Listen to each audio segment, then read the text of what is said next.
Hi, hello, my your favorite students. And yesterday we had learned about the am is are, but today we want to learn about the personal pronouns. There is a I, we, you, he, she, it, they. It is a personal pronoun. मग आज आपण काल तर बघितलं am is are कसं वापरायचं, पण आज आपल्याला I, we, you, he, she, it, they याचा वापर काय, फर्स्ट पर्सन म्हणजे काय, सेकंड पर्सन म्हणजे काय, थर्ड पर्सन म्हणजे काय, या गोष्टी आज आपल्याला शिकायच्या आहे. मग आता या ठिकाणी आपण अभ्यासूया की फर्स्ट पर्सन. मग आता उदाहरणार्थ जर बघायचं म्हटलं तर हे तीन याच्या भागामध्ये डिवाइडला जातात. तीन भागामध्ये पहिला असतो फर्स्ट पर्सन, दुसरा असतो सेकंड पर्सन आणि तिसरा असतो थर्ड पर्सन. बघा मग आता या ठिकाणी फर्स्ट पर्सन, सेकंड पर्सन आणि थर्ड पर्सन. मग यामध्ये जर आपण बघितलं तर फर्स्ट पर्सन मध्ये पुन्हा दोन प्रकार पडतात. एक पडतो तो म्हणजे सिंग्युलर आणि दुसरा पडतो तो म्हणजे प्लुरल. यामध्ये त्याच पद्धतीने आपण घेऊया, इथं पण सिंग्युलर आणि या ठिकाणी आपण जर बघितलं इथं पण काय येतो, प्लुरल येतं. त्यानंतर इथं पण आपण घेतलं तर त्याच पद्धतीने घेऊया, सिंग्युलर नाउन आणि इथं पण येतो प्लुरल. आता बऱ्याचशा विद्यार्थी मित्रांना असं वाटत असेल मराठीत मिनिंग काय होतो, तर एक लिहून देतो मी तुम्हाला इथं की याचं होतं एक वचन आणि याचं होतं अनेक वचन.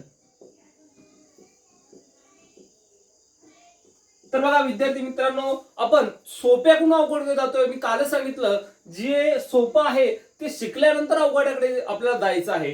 मग आता या ठिकाणी फर्स्ट पर्सन म्हणजेच काय, मग की जो काही स्वतः स्पीकर असतो, जो बोलणारा वक्ता असतो त्याला फर्स्ट पर्सन म्हणतात. उदाहरणार्थ आय आहे, हा फर्स्ट पर्सन आहे. मग आय जर फर्स्ट पर्सन असेल तर त्या ठिकाणी आपण इथे घेऊ शकतो आय हा काय आहे, फर्स्ट पर्सन आहे.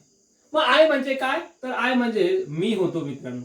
मग या ठिकाणी अनेक वचनामध्ये काय येईल की जसं की आता आय हा स्पीकर आहे की मी स्वतः स्पीकर असू शकतो. मग या ठिकाणी जर अनेक जण आले आणि ते माझ्यासोबत असेल तर त्याचं वी होतं. मग म्हणूनच अनेक वचनामध्ये काय येईल, या ठिकाणी वी येईल. म्हणून आपण इथं घेतलं आम्ही.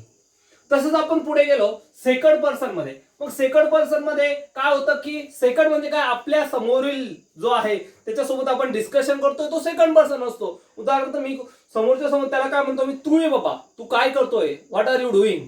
यू जो असेल तर तो सिंग्युलर मध्ये मोडल यू म्हणजे तू होतं. आणि या ठिकाणी सेकंड यू जो असेल तर त्याला आपण तुम्ही घेऊ शकतो, अनेक वचनासाठी वापरू शकतो. मग आता विद्यार्थी मित्रांनो पुढे जर बघितलं थर्ड पर्सन आहे. मग थर्ड पर्सन म्हणजे काय, जो आपल्या जवळ त्या ठिकाणी नाहीये, हजर नाही, पण आपण त्याच्याबद्दल बोलतोय. उदाहरणार्थ तो आज आला नाही, ती गावाला गेली, ते गावाकडे गेले.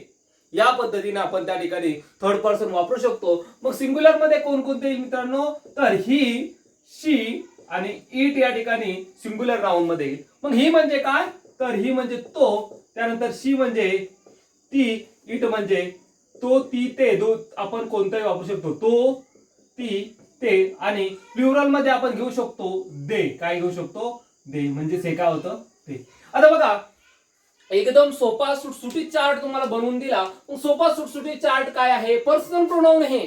मग पर्सनल प्रोनाउनच का घेतले, एम इज झाल्या पर्सनल प्रोनाउन घेण्याची गरज का.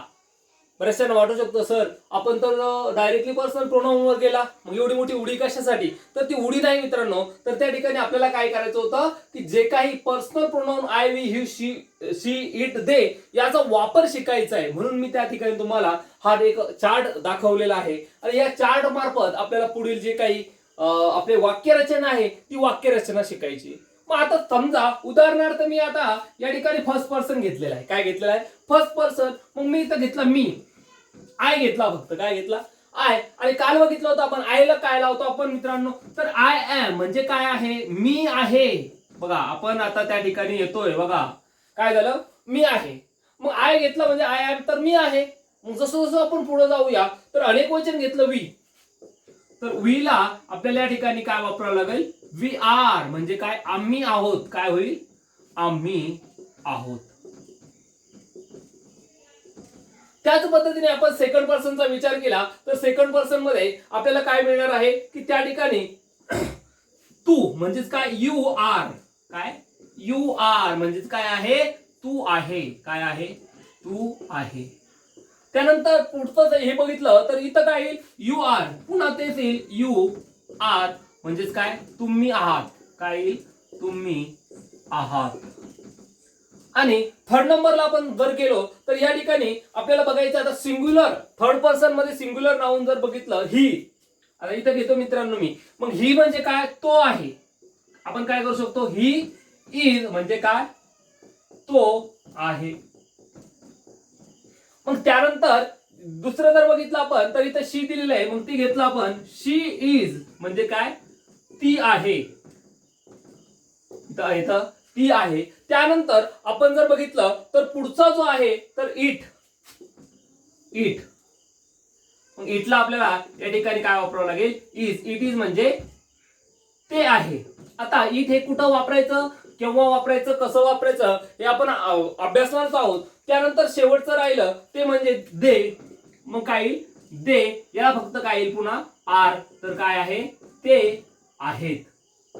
मग आता याच्यामध्ये फक्त एवढंच का वाक्य रचना कशी करायची, वाक्य चेंज कसे होतात हे आपल्याला या ठिकाणी बघायचंय. मग आय एम घेतलं, त्यानंतर we are, you are, he is, she is, it is, they are. पण एवढ्यावर थांबायचं नाही, याच्यातून वाक्य रचना कशी होईल. आता उदाहरणार्थ एखाद्या विद्यार्थ्याला सांगायचं असेल, तुम्हाला स्वतःला म्हणायचं असेल की मी विद्यार्थी आहे, मग काय आय एम अ स्टुडंट, तो आम्ही विद्यार्थी आहोत, वी आर अ स्टुडंट्स. त्यानंतर तू विद्यार्थी आहे, यू आर अ स्टुडंट. त्यानंतर तुम्ही विद्यार्थी आहात, यू आर स्टुडंट्स. अशा पद्धतीने आपल्याला या ठिकाणी वाक्य रचना बघायची आहे. तर विद्यार्थी मित्रांनो, आजच्या व्हिडिओमध्ये आपण ज्या ठिकाणी हे जे काही फर्स्ट पर्सन असेल, सेकंड पर्सन असेल, थर्ड पर्सन असेल, ते सिंग्युलर कोणते, प्लुरल कोणते हे बघितलं आहे. मग सिंग्युलर नाउन मध्ये एकवचन म्हणजे काय, फक्त एक वस्तू. आता हे सिंग्युलर नाउन आहे, बरेचशांना या ठिकाणी प्रश्न आहे, सिंग्युलर नाउन मध्ये एकवचन की जी फक्त एकच आहे, आय हा एकच आहे. त्यानंतर प्लुरल मध्ये ज्यावेळेस आपण वी बघतो तर अनेक येतात, एकापेक्षा जास्त येतात. त्यानंतर सिंग्युलर मध्ये तू आहे, एकच तू. मी एखाद्या विद्यार्थ्याला म्हणतो अय तू उभं राहा, तू हा एकच येतो. आणि त्यानंतर प्लुरल नाउन मध्ये जर बघितलं तर तू हे अनेक वचन येतं.